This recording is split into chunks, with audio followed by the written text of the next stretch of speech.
Welcome to the Rim Break Rodeo. We hope this video helps. You begin by verifying compatibility and having the dongle ready. Plug it into a powered USB 2, 0 or 3, 0 port. Wait 10 to 20 seconds for the system to detect hardware. Once detected, open your laptop's Bluetooth settings and toggle Bluetooth on. If the dongle requires a pairing or adapter mode, enable it now.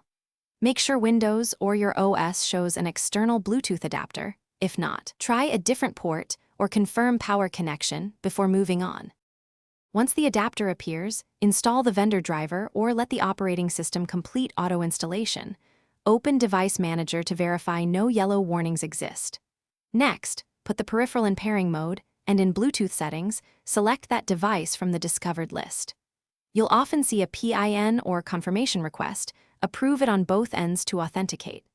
After pairing, choose the appropriate profile, for example audio output or file transfer, so the OS routes data correctly. Test quickly to confirm successful connection. Finish by making the paired device the default where needed. For audio, check sound settings. For input, select the device and apps. Then secure the dongle.